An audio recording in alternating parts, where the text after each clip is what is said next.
지난주에 이어서 요한일서를 한 번 더 우리가 보도록 하겠습니다.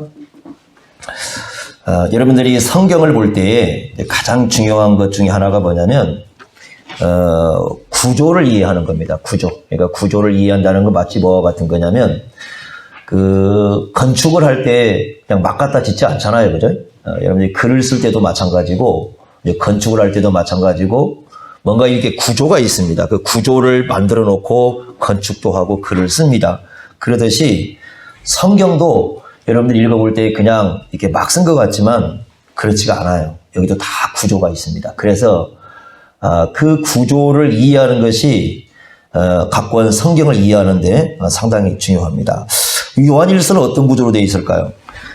요한일서를 우리가 이해를 하려면 이 요한일서를 읽을 때 어떤 분들은 이게 무슨 구조가 있을까 이렇게 생각을 해요. 그러나 요한일서도 여러분 잘 보시면 구조가 있습니다.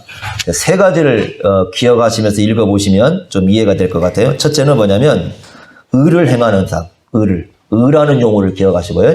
두 번째는 사랑이라는 용어를 기억하십시오. 사랑이라는 용어. 세 번째는 신앙 고백입니다. 신앙 고백. 이 세 가지 용어를 염두에 두셔야 됩니다. 자, 첫 번째가 뭡니까? 기억하셨죠? 첫 번째가 뭐라고요? 의고, 두 번째는 사랑, 세 번째는 신앙 고백입니다. 자, 한번 우리가 이것을 구조를 한번 보겠습니다. 이게 어떤 구조로 되어 있냐면 사랑, 신앙 고백, 사랑, 신앙 고백, 사랑, 신앙 고백 이런 식으로 되어 있어요. 구조가. 한번 그것을 파악해 보겠는데 먼저 1장 7절부터 시작해가지고 첫 번째 나오는 건 의라는 겁니다. 의라는 용어인데 1장 7절부터 시작해가지고 2장 2절까지 등장하고 있는 9번이나 등장하고 있는 용어가 뭐냐면 죄라는 용어입니다. 죄. 그래서 여러분들이 1장 7절부터 쭉 보시면 2장 2절까지 죄 계속 나옵니다. 이게 죄 쭉 나오다가 딱 아주 중요하게 하나씩 이렇게 박아놓고 있는 게 있습니다. 그게 바로 뭐냐면 의라는 용어인데요. 한번 보겠습니다. 1장 9절 한번 보십시오. 1장 9절. 만일 우리가 우리 죄를 자백하면 죄 얘기가 나오죠? 그러면서 그는 미쁘시고, 미쁘시다는 말은 옛날 말인데 믿음직하다 그 말이죠. 믿음직하고 그 다음에 뭐라고 되어 있어요? 의로우사. 누가 의로우신 분입니까? 하나님이 의로우십니다. 하나님.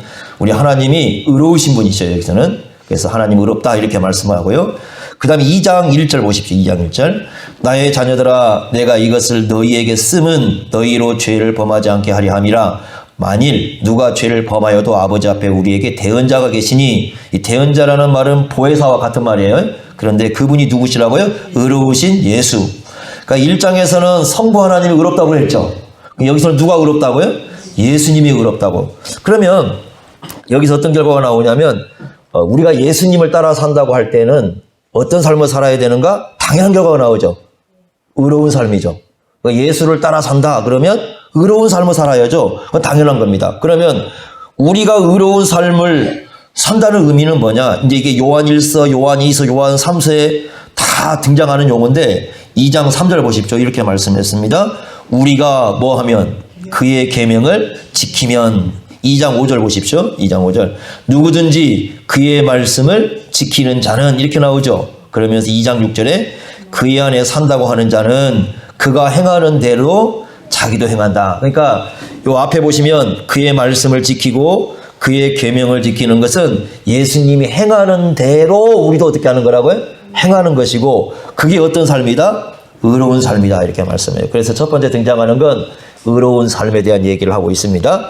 자, 그런데 이제 우리가 나는 의로운 삶을 살아야 이런 사람들 중에 이제 심각한 결핍이 올 수 있는 게 뭐냐면 사랑입니다. 사랑. 그러니까 의를 주장하다가 갑자기 사랑을 잃어버릴 수 있어요. 그래서 요한일서에서는 어떤 얘기를 하냐면 의로운 삶을 사랑하는 것은 사랑과 반대가 되는 게 아니고 의로운 삶을 살아가는 것은 그 안에 어떤 삶을 살아간다는 의미가 있냐면 사랑의 삶을 살아간다는 게 있다. 왜? 자, 보십시오. 아까 2장 3절에 그의 계명을 지킨다고 그랬잖아요.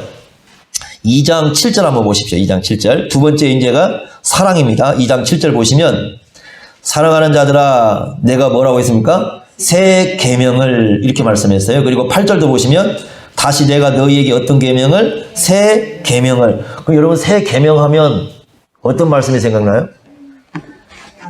요한복음 13장에 예수님께서 그 제자들의 발을 씻어주시고 난 다음에 새 계명을 너희에게 주노니 너희가 서로 뭐하라?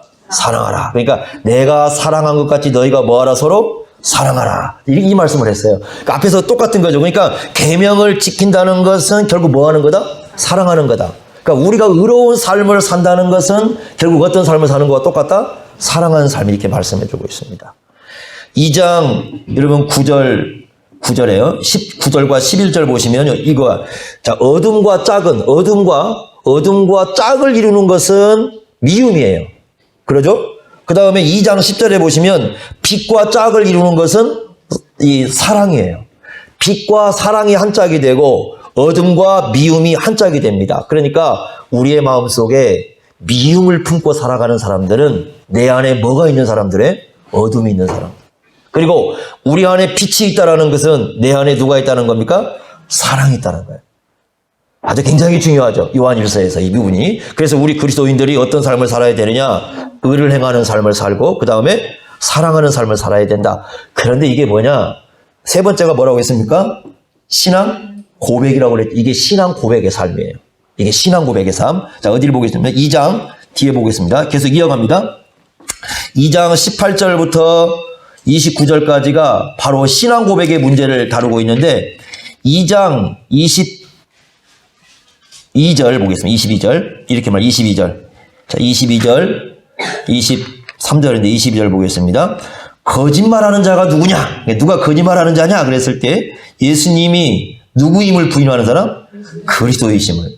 또한 뭐라고 했냐면 아버지와 아들을, 이 말은 무슨 말이냐면 아버지와 아들이 동등하신 분이죠. 그러니까 하나님 아버지와 예수 그리스도가 동등하신 분이니까 우리의 예배 속에는 누구도 포함이 돼요? 예수 그리스도도 예배가 되는 것이죠. 그래서 23절에 보시면 아들을 부인하는 자, 시인하는 자. 여러분들 요한일서에 많이 등장하는 게 시인이라는 게 나오는데 이 시인이라는 말은 바로 신앙 고백이에요. 그런데 이게 아주 중요한 게 뭐냐면 자, 여러분들이 성령님의 역사와 연관이 있다고 말씀합니다. 2장 27절 한번 보세요. 2장 27절 이렇게 말씀했습니다. 너희는 주께 받은 바 기름 부음이 너희 안에 거하나니 이렇게 되어 있습니다. 기름 부음이 뭐예요? 성령님이셔요. 그러니까 성령님이 역사한 증거는 뭐냐면 우리 안에서 뭐가 이루어진다? 신앙 고백이. 이게 참 중요한 게 요한일서에서 아주 중요하게 강조하는 겁니다. 우리는 성령이 안 보이시죠? 여러분 성령 보입니까? 성령 봤다는 사람은 일단 거짓말이라고 그랬어요. 그러죠? 자, 또 귀신도 보여요? 안 보여요? 안 보여요. 왜냐하면 다 영적인 존재들이라 본다는 것 자체가 뭐예요? 다 거짓말입니다. 안 보여요. 근데 안 보이는데 계셔요. 어떻게 알 수 있는가? 우리 안에서 뭐 하게 만들어낸다? 신앙 고백을 하게 만들어요. 그래서 예수님이 누구시다? 하나님의 아들이시다는 신앙 고백을 할 수 있도록 만들어요. 여기서 우리가 이제 한 가지 중요한 게 있습니다. 우리는 보통 그 많은 사람들이 그 기름 부음 받은 종 그러면 누굴 생각해요? 목회자를 생각하죠. 여러분 신약 시대에는 기름 부음 받은 종이 단지 목회자 얘기하는 게 아니고요. 예수를 믿는 모든 사람은 다 뭐 받은 사람이에요? 기름 부음을 받은 사람입니다. 그러니까 예를 들면 구약처럼 따로 구약에는 진짜 기름을 부으니까요. 기름을 부은 그런 직분자로서 따로 기름 부음 받은 종을 신약에서는 세우지 않아요. 그렇게 말하지 않습니다. 그러니까 신약에서는 예수 그리스도가 기름 부음 받은 자이시고요. 그 예수님을 믿을 때 누가 오셔요? 성령이 오시고. 그러니까 성령이 그 안에 임하면 전부 다 누구예요? 그 사람들이 다 기름 부음 받은 종이에요. 그러니까 여러분들이 맨날 저만 이렇게 기름 부음 받은 종 이렇게 하시면 안 됩니다. 여러분 자체가 다 누구예요? 예수님이 성령이 여러분 안에 계시면 기름 부음 받은 종입니다. 어떻게 알 수 있어요? 우리 안에서 뭐가 이루어집니까? 신앙 고백이 이루어져요. 이게 신약시대에 아주 중요한 겁니다. 그러니까 구약시대에 살아가는 사람들은 아직도 그 직분을 놓고 야, 저 기름 부음 받은 종이야. 목회자만 저 기름 부음 받은 종이야. 이렇게 얘기하는데 여러분 기름 부음 받는 것과 안수 받는 건 달라요. 안수를 받는 건 목사나 장로 직분을 가지신 또 안수 집사님들은 안수를 받는데 그것은 따로 구별해서 세웠다는 의미예요. 교인들 앞에. 그런데 그거 자체가 성령이 임했다는 뜻은 아니고 따로 구별받았다는 뜻이고 예수를 믿는 모든 사람, 즉 성령이 임한 모든 사람들은 다 뭐 받은 거예요? 기름 부음 받은 거예요. 그러니까 저뿐만 아니라 여러분들도 예수를 믿고 성령이 임했다면 다 어떤 받은 사람, 여러분들도 기름 부음 받은 종입니다. 그러니까 너무 책임을 저한테 막 몰아넣지 마세요. 네, 여러분들이 그러시면 안 됩니다. 여러분조차도 전부 다 기름 부음 받은 종이다. 어떻게 알 수 있느냐? 내가 기름 부음 받았느냐? 받지 않았느냐? 그 말은 내게 성령이 임했느냐? 임하지 않았느냐? 그 문제인데 어떻게 알 수 있느냐? 우리 안에서 뭐가 이루어진다? 신앙 고백이 이루어진다. 이 굉장히 중요한 부분입니다. 자, 첫 번째 패턴이 이렇게 나왔죠. 그런데요, 또 한 번 쭉 이렇게 얘기하고는 그 다음부터 또다시 이 패턴을 또 한 번 반복을 합니다. 자, 이제 어디를 보시냐면 2장 29절 한번 보십시오. 계속 이어갑니다. 2장 29절. 이렇게 말씀했습니다. 2장 29절.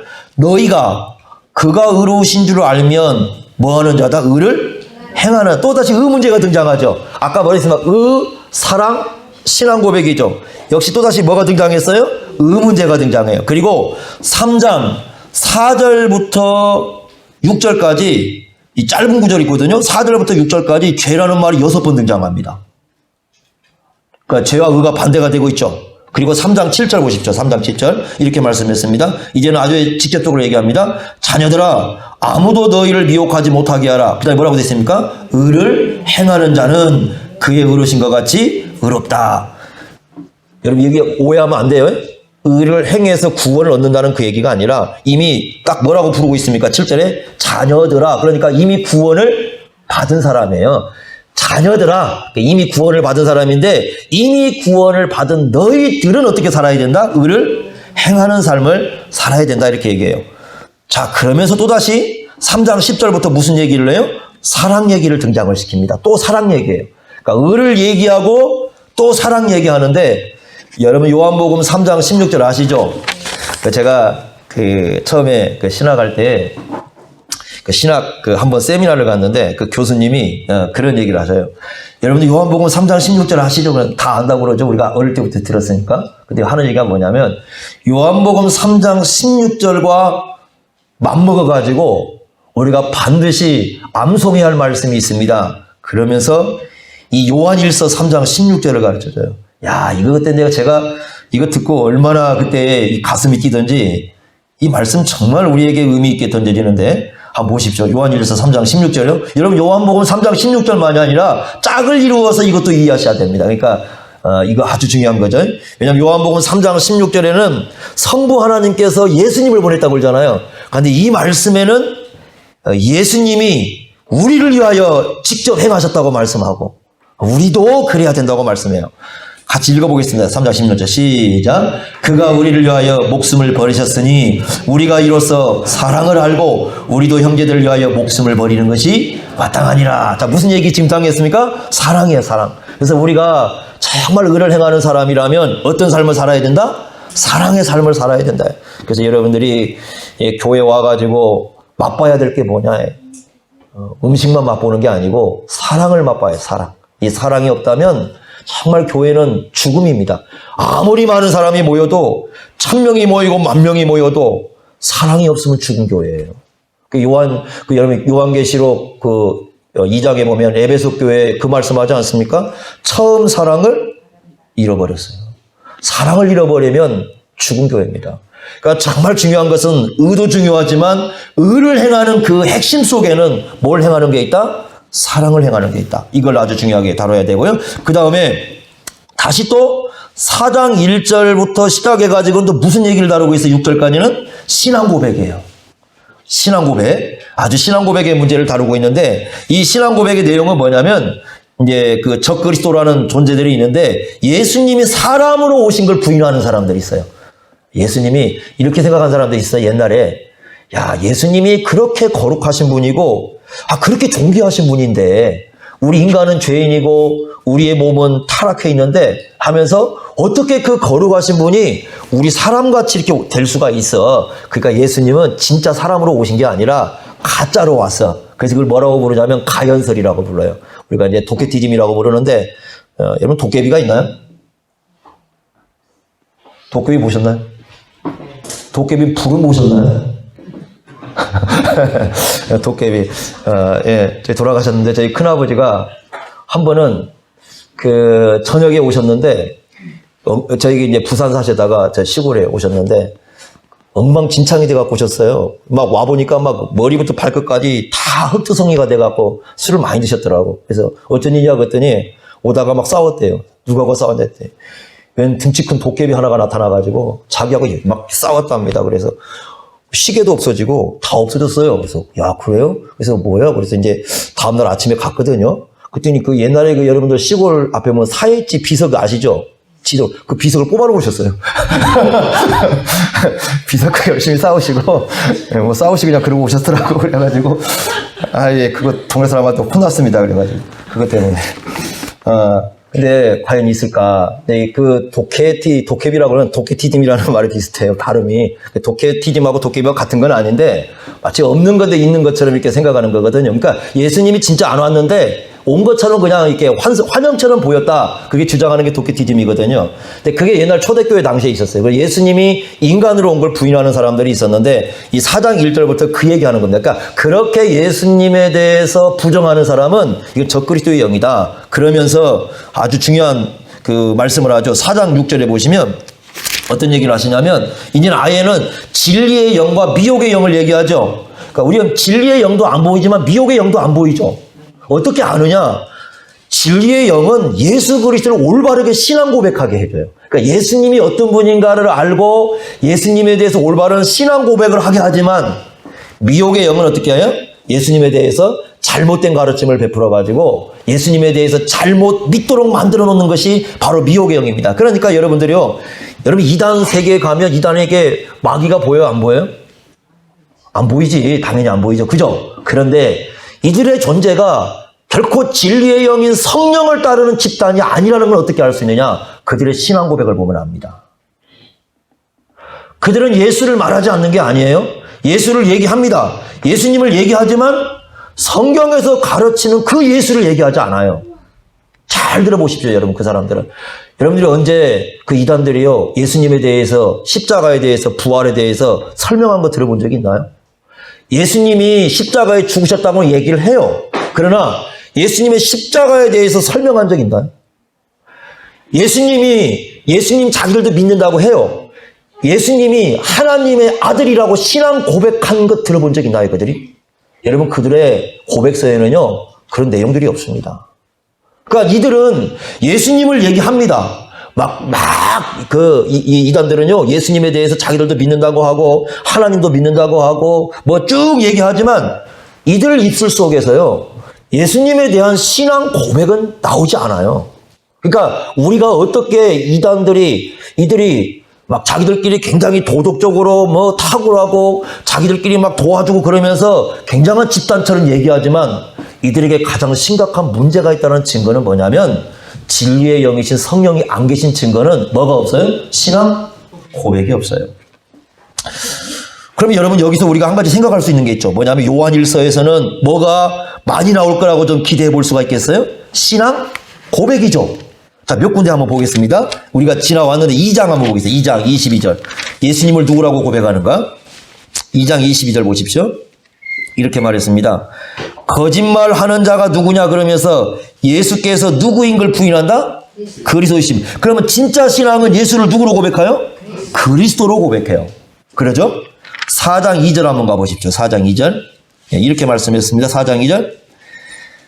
이로써 너희가 하나님의 영, 성령이죠? 성령의 영을 알지니 곧 예수께서 뭘로 오신 것을, 육체로 오신 것을 뭐한다? 시인한다. 그러니까 예수님이 누구로 오신 걸 시인해요? 사람으로 오신 걸 시인합니다. 4장 14절 보십시오. 4장 14절. 자, 아버지가 아들을 누구로 보냈다고요? 세상의 구주. 그러니까 예수님을 누구로 고백한다고요? 구주로 고백하고. 자, 15절 보세요. 누구든지 예수를 누구로 시인하면 하나님의 아들이라고 시인하면 하나님의 아들로 시인하죠? 5장 1절 보세요. 예수께서 누구이심을 믿는 자마다 그리스도이심을 믿는 자마다 누구로부터 났다? 하나님께로 났다. 자, 5장 5절 보세요. 5장 5절. 예수님이 누구이심을 하나님의 아들이심을 믿는 자가 아닌 전부 지금 무슨 얘기예요? 신앙 고백이에요. 요한 1서는 줄줄이 신앙 고백이에요. 그리스도이시다, 사람으로 오셨다, 구주이시다, 하나님의 아들이시다, 하나님의 아들이시다, 막 이런 고백을 쫙 이렇게 해놓고 있습니다. 그리고는요, 다시 또 4장 7절부터 21절까지 또 사랑에 대한 얘기를 합니다. 사랑에 대한 얘기. 그러니까 이 사랑은 여러분 아주 잘 아는 말씀이죠. 4장 7절에 보시면 사랑하는 자들아 우리가 서로 사랑하자. 사랑은 하나님께 속한 것이니 하면서 사랑에 대한 얘기를 하고 또 5장 1절부터 마지막 절까지는 신앙 고백의 얘기를 합니다. 그러니까 이런 구조죠. 자, 여러분 보셨죠? 의가 나오고 그 다음에 뭐가 나와요? 사랑. 그 다음에 신앙 고백. 이 첫 번째 나왔습니다. 두 번째 또 어떻게 나왔습니까? 사랑, 신앙 고백. 그 다음에 세 번째는 어떻게 해요? 의가 빠지고 사랑, 신앙 고백. 이런 구조로 되어 있어요. 이게 왜 이렇게 중요합니까? 지금 우리가 이제 여러분들 요한 1서에서 봐야 할 세 그룹이 있습니다. 어떤 그룹이냐면 우리라는 그룹, 두 번째는 너희라는 그룹, 세 번째는 그들이라는 그룹. 이 세 그룹이 여기에 얽혀 있습니다. 여기에. 그러니까 이 내용에 얽혀 있어요. 이것이 상당히 중요한 내용입니다. 그래서 이 우리, 너희, 그들 이걸 이해하는 것이 요한 1서를 이해하는데 아주 중요한 부분인데 한번 보겠습니다. 첫째는 우리라는 공동체는 어떤 공동체인가? 아까 읽었던 장로님 읽었던 1장 한번 가보겠습니다. 1장 1절 예, 이렇게 말씀했습니다. 여기를 보시면 1장 1절부터 4절까지 보시면 전부 우리 계속 등장합니다. 어떤 사람들인가 보겠습니다. 태초에 1장 1절 있는 생명의 말씀 누굽니까? 예수님이죠. 예수님에 관하여 우리가 등장하죠. 들은 바, 눈으로 본 바, 자세히 보고 우리 손으로 만진 바. 자, 여기 우리라는 사람이 어떤 사람인가 알겠죠? 생명의 말씀이 예수님을 어떻게 하셨다고 직접 들었어요. 그러니까 이 사람들은 진짜 예수님 음성을 들은 거예요. 우리처럼 이렇게 그냥 목사를 통해서 뭐 이렇게 예수님 말씀이다 이게 아니라 이 사람들은 예수님의 음성을 직접 들은 사람이고 또 눈으로 어떻게 했다고 직접 보았고 그리고 손으로도 어떻게 했다? 만졌다. 그러니까 진짜 예수님하고 밥 한 끼 먹으신 분들이에요. 예수님하고 밥도 먹고 예수님과 함께 잠도 자고 예수님 손도 만져보고 아마 이제 그런 사람들이에요. 그러니까 정말 이 우리라는 그룹은 어떤 사람들이냐면 인격체로 오신 생명의 말씀인 그 생명을 2절에는 뭐라고 부르냐면 영원한 생명이라고 불렀어요. 이 영원한 생명을 직접 그분의 음성을 들었고 직접 보았고 직접 만졌고 이런 사람들이죠. 그러니까 이 사람들은 어떤 사람들이냐면 직접 경험한 사람들이에요. 누구에 대해서요? 예수님에 대해서. 그리고요 2절 보십시오. 2절 경험만 한 게 아니고 이렇게 말씀하면 2절 이 생명이 나타난 바 된지라 이 영원한 생명을 우리가 보았고 증언하여 여기 너희가 등장하죠. 체크해 놓으세요. 너희에게 뭐 했다? 전했다. 전해준 사람들이에요. 전해준 사람들. 3절 더 보십시오. 우리가 보고 들은 바를 너희에게도 뭐 했다? 전했다. 전해준 사람. 그러니까 예수님을 경험했을 뿐만 아니라 예수님을 어떻게 한 사람들? 전해준 사람들. 그러니까 이런 겁니다. 이 사람들은 공통 경험을 갖고 있어요. 우리니까 우리라는 그룹은 공통 경험을 갖고 있는데 누구에 대해서 경험한 겁니까? 예수님에 대해서. 이 사람들이 모여서 누구 얘기하겠어요? 예수님 얘기하겠죠. 모이면 모여가지고 자기들이 공통 경험하신 분이 누구라고요? 예수님이니까 우리끼리 모여가지고 무슨 얘기를 하느냐? 예수님에 대한 얘기를 하는 겁니다. 이걸 우리가 뭐라고 부르냐면 요한 2서 3서에 가면 진리 공동체. 진리는 누구다? 예수님이다. 예수님이 내가 곧 길이요 진리요 말씀하셨으니까 진리이신 그 예수님을 함께 경험한 사람들이 모여가지고 한 공동체를 이루고 있어요. 여러분 교회는 그런 겁니다. 교회는요 예수 때문에 모인 공동체입니다. 예수님이라는 그 한 분 때문에 함께 모여서 이루어가는 공동체가 교회입니다. 그런데 만약에 이 중심인 예수님이 빠지기 시작하면 그때부터는 교회가 문제가 되는 겁니다. 여러분은 왜 교회가 문제가 되고 왜 교회가 심각한 어려움을 갖고 오느냐? 그 중심에 있을 누가 빠지니까 그래? 예수님이 빠져요. 예수님 빠지면 누가 들어가요? 다 내가 들어가는 거죠. 예수님 빠진 자리는 내가 들어가는 겁니다. 근데 교회라는 어떤 공동체냐? 바로 이 예수 그리스도를 공통으로 경험한 사람들이 모여가지고 함께 이룬 진리 공동체가 바로 뭐예요? 이게 교회예요. 아주 중요한 거죠. 저도 여러분 다 마찬가지죠. 여러분이나 저나 뭐 태어난 곳 다 다르잖아요. 그죠? 어떤 분들은 뭐 지역도 다 다르고, 예? 뭐 멀리서 오신 분 저 멀리서 오시고 그렇게 하시는데 다 다르고 태어난 것도 다르고 혈액형도 다르시죠. 그렇죠, 저하고. 예? 어떤 집안을 봤더니 전부 아버지, 엄마, 아들까지 다 O형이더라고. 그냥 그 집이 만나면 큰일 난대. 다 O형인 집안도 있더라고. 그런데 이 다 출생도 다르고, 태어난 것도 다르고, 공부한 것도 다르고, 그 다음에 직업도 다르고, 우리 세대도 다르잖아요. 여기 다 세대 다르죠. 뭐, 나이도, 우리 교회는 제일 많아야 지금 아직 70도 안 되신 분, 여기 다 젊은 사람분이 70이 안 됐으니까. 보통 지금 시골 같은 데 가봤더니, 시골은 평균 연령이 7, 80대더라고요.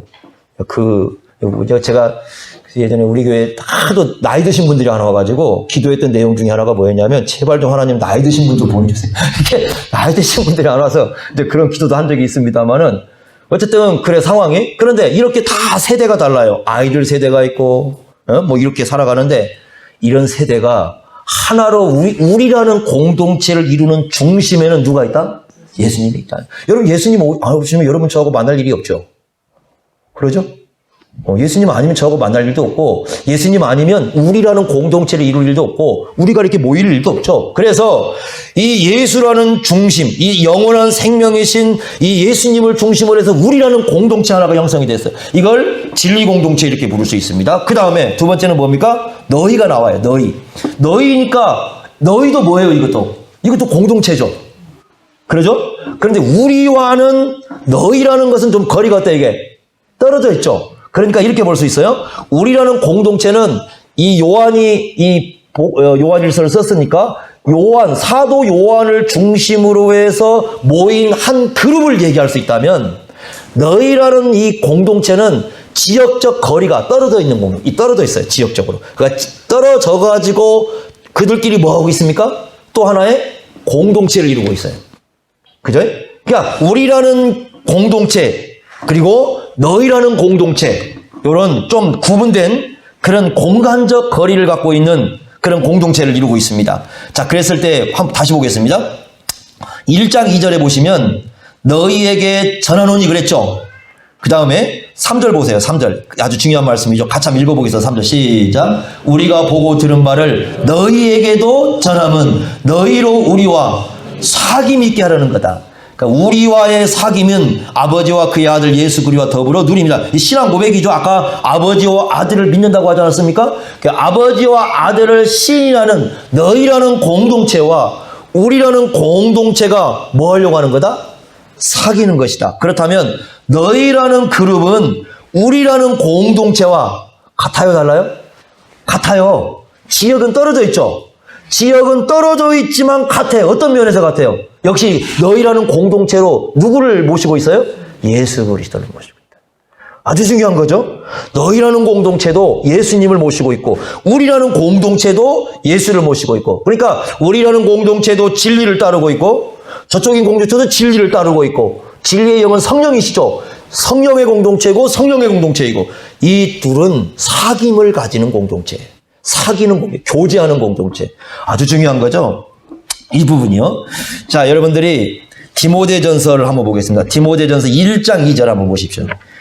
우리 한 가지 중요한 내용을 한번 다루고 가고 있는데 디모데전서 1장 2절 한번 보세요. 1장 2절.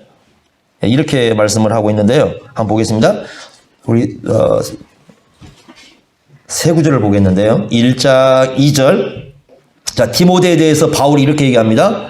자, 보십시오. 1장 2절. 믿음 안에서, 그다음 뭐라고 돼? 참 아들이라고 했죠. 그러니까 바울의 아들이 디모데가 아니에요. 바울과 디모데는 영 다른 사람들입니다. 그러죠? 디모데 아버지는 따로 있고, 어머 따로 있죠? 바울도 아버지, 어머니 따로 있죠? 그런데 바울이 디모데를 뭐라고 부르고? 참 아들이라고 부르고 있어요. 아들이라고 부르는데 어떻게 부르고 있습니까? 거기 보니까. 뭐 안에서? 믿음 안에서. 믿음 안에서 아버지와 아들 관계라면 가족이죠. 그러니까 믿음 안에서 뭐가 되었다? 우리가 한 가족이 되었다. 이렇게 이 말씀을 좀 더 같이 이야기해서는 디도서 한번 가보십시오. 디도서 똑같은 얘기를 하고 있는데 1장 4절 한번 보십시오. 1장 4절 이렇게 말씀합니다. 어떻게 하나님의 가족이 되는가에 대한 얘기인데 이렇게 말씀했습니다. 1장 4절 자, 역시 디도를 향해서도 뭐라고 얘기합니까? 바울이 참 아들이라. 역시 디도도 바울 아들 아니에요. 아들 원래 혈통적인 아들이 아니에요. 혈통적인 아들이 아님에도 불구하고 아들이라고 부르는 것은 가족관계라는 말이죠. 가족관계인데 어떻게 해서 가족관계가 됐어요? 4절 보세요. 앞에 뭐라고 하죠? 첫 시작을 뭐라고 합니까? 같은 믿음을 따라. 어떤 믿음이라고요? 같은 믿음을 따라. 그러니까 이 사람들이요, 혈통이 달라요. 혈통이 다른데 한 가족을 이루는 것은 무엇 때문이다? 같은 믿음을 가지고. 같은 믿음을 가지고. 자, 한 구절 더 보겠습니다. 그 앞에 우리 요한일서 앞에 보면 베드로 후서 한번 보세요. 베드로 후서 1장 1절 한번 보세요. 1장 1절. 아주 중요한 말씀이죠, 여기도. 1장 1절. 예수 그리스도의 종이며 사도인 시몬 베드로는 우리 하나님과 구주 예수 그리스도의 의를 힘입어, 그 다음에 뭐라고 되어 있습니까? 동일하게 보배로운 믿음을 우리와 함께 받은 자들에게, 이렇게 얘기하죠. 한 가족이라는 뜻이죠. 여기 중요한 건 동일하게. 동일하다는 건 뭐가 동일합니까? 예수 그리스도의 의를 힘입는 게 동일해. 그러니까 어떻게 우리가 구원을 받아요? 누구 때문에? 예수님 때문에. 예수님의 의로움 때문에 우리가 구원을 받는다는 게 동일한 겁니다. 다. 그러면 앞에서 우리가 세 가지를 문구를 딱 봤을 때 하나님의 한 가족을 이루는 것은 무엇 때문이다? 동일한 믿음 때문이다. 같은 신앙 고백입니다. 그래서 여러분들이, 저와 여러분들 다 다르지만은 우리가 한 하나님의 가족을 이룰 수 있는 것은 우리에게 무엇이 있기 때문에? 동일한 믿음이 있기 때문에. 누구에 대한 믿음? 예수님에 대한 믿음이죠. 아주 중요하죠. 갈라디아서 3장 28절 이렇게 말씀했습니다. 너희는 유대인이나 헬라인이나 종이나 자유이나 남자나 여자나 다 그리스도 예수 안에서 하나다. 하나다. 한 상속자요, 한 가족이요, 하나다, 이렇게 말씀을 합니다. 그러니까 이런 사람들이 서로 모여가지고 뭘 나눈다는 거예요? 서로 사랑을 나누는 게. 그게 바로 뭐다? 교회라, 교회. 교회. 응? 얼마나 중요한지 모릅니다. 그래서 우리가요, 이런 거죠. 여러분, 우리가 한 번도 본 적이 없는, 예를 든다면 있는 어떤 교회를 어려움이 당했을 때 우리가 돕는다. 작년만 해도요, 세계적으로 어떤 나라는, 제가 나라를 잊어버리는데 그 나라가요, 예수 믿는 것 때문에 2,000명 이상이 순교당했습니다. 지금도 죽어요.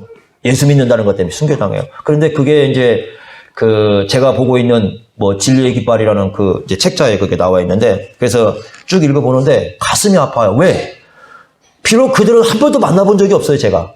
그들이 누군가도 몰라요. 이름도 몰라요. 그런데 가슴이 아려운 것은 그들도 누구 믿는 사람이에요? 예수 믿는 사람들.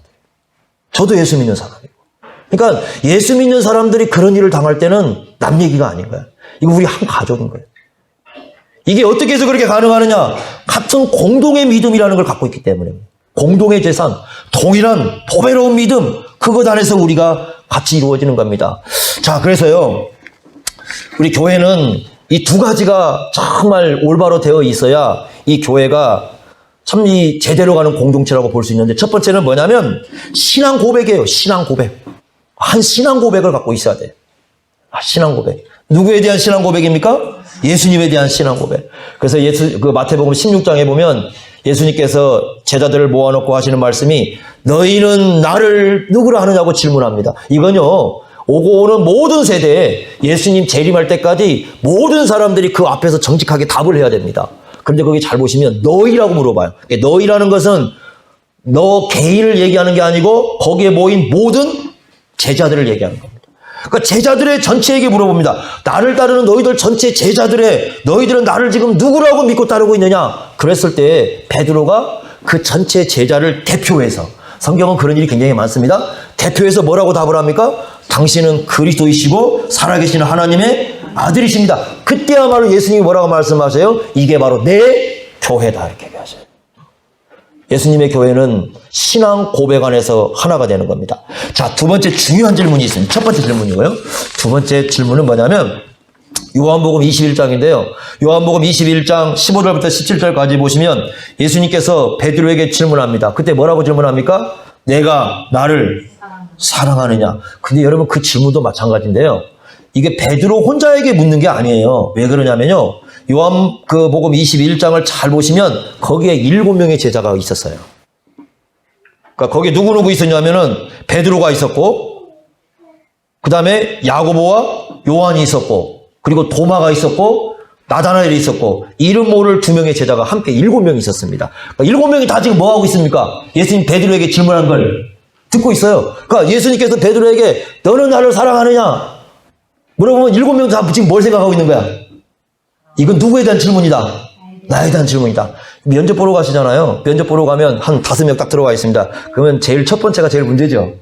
뭔 질문할지 모르죠. 우리도 그 강도사 고시 볼 때 보면 그 면접을 하거든요.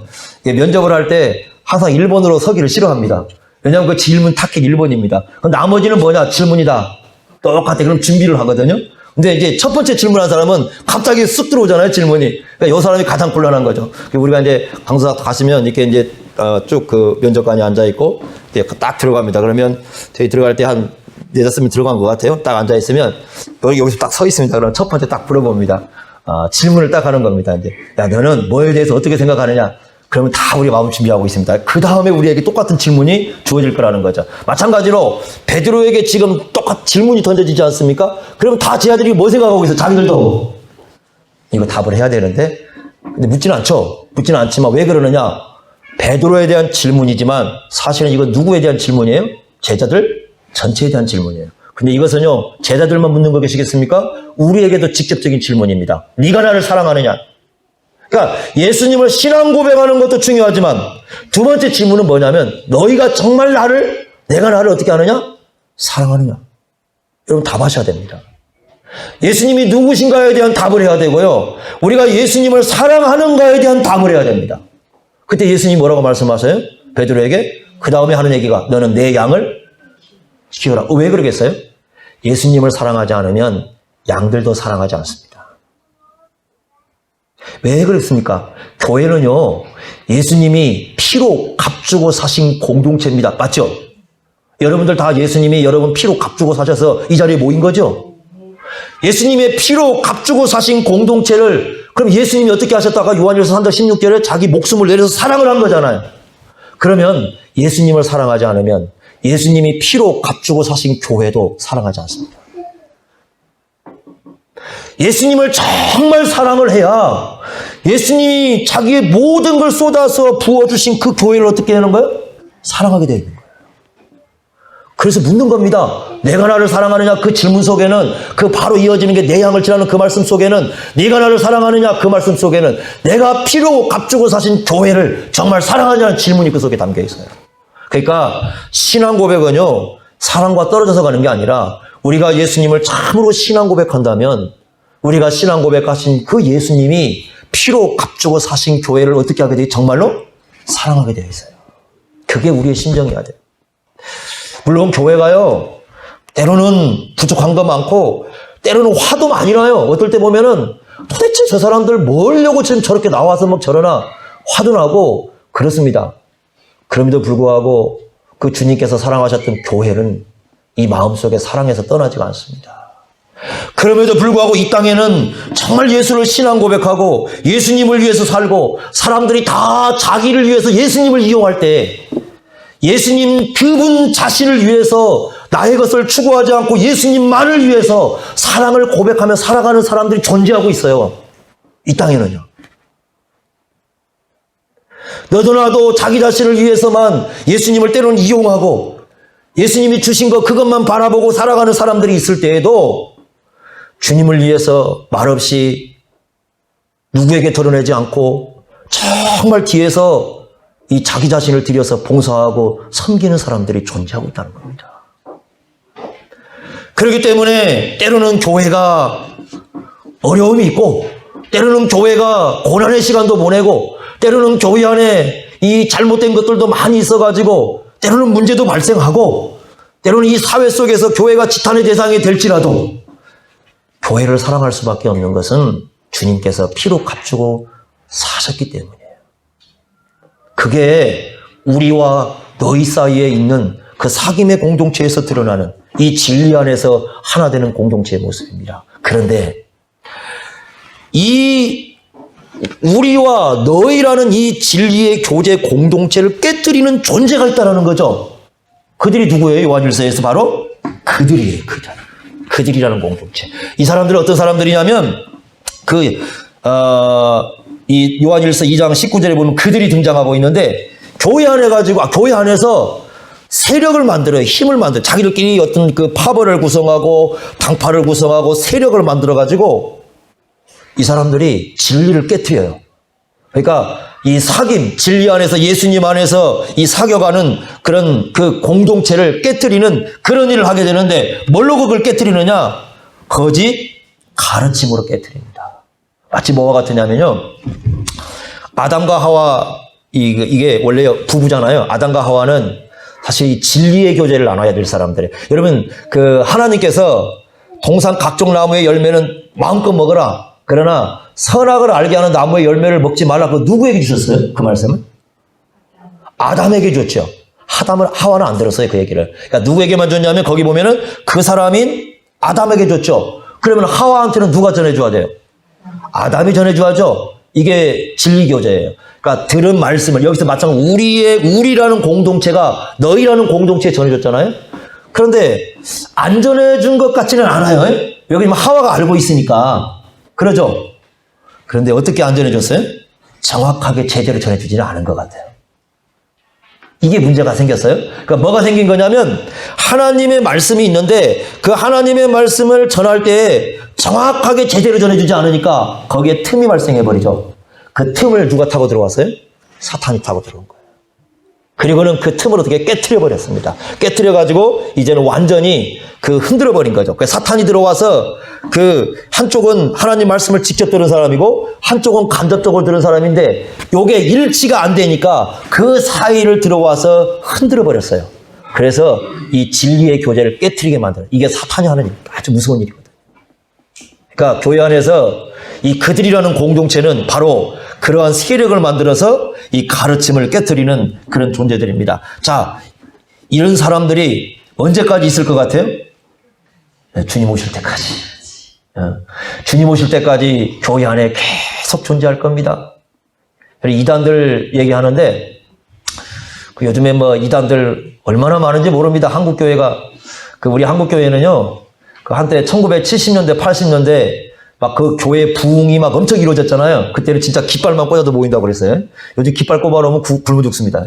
옛날에는 깃발만 꽂아도 막 모아진다고 해가지고 옛날에 그 희망을 갖고 깃발만 꽂으려고 하는 사람이 있는데 그럼 큰일 납니다. 근데 깃발만 꽂으면 진짜 교회당 생기고 사람들이 모이면 막 모여가지고 막 이제 교회당 짓고 그래서 지금같이 큰 교회당 이루고 막 그랬습니다. 근데 지금은 시골에도 예수 믿는 사람이 없고 이제는 점점 그런 사람이 없으니까 대형교회도 어려움이 굉장히 많죠. 지금 이제 그런 상태가 왔었어요. 그러다 보니까 사람들의 로망이 뭐냐면 교회 부흥이에요. 모든 그 관점이 교회 부흥이야. 그러니까 목사들끼리도 만나면 마찬가지지만 만나서 하는 얘기가 뭐냐면 얼마나 당신 교회가 부흥했습니까? 그게 주제예요. 그러니까 교회 부흥은 뭐냐? 일단 교회당 건물 커야 되고 두 번째는 헌금 많이 거쳐야죠. 세 번째는 사람 많이 모여야죠. 세 가지가 주제예요. 그러니까 사람 많이 모이고 돈 많이 나오고 건물 크면 좋은 교회라고 생각해버린 거야.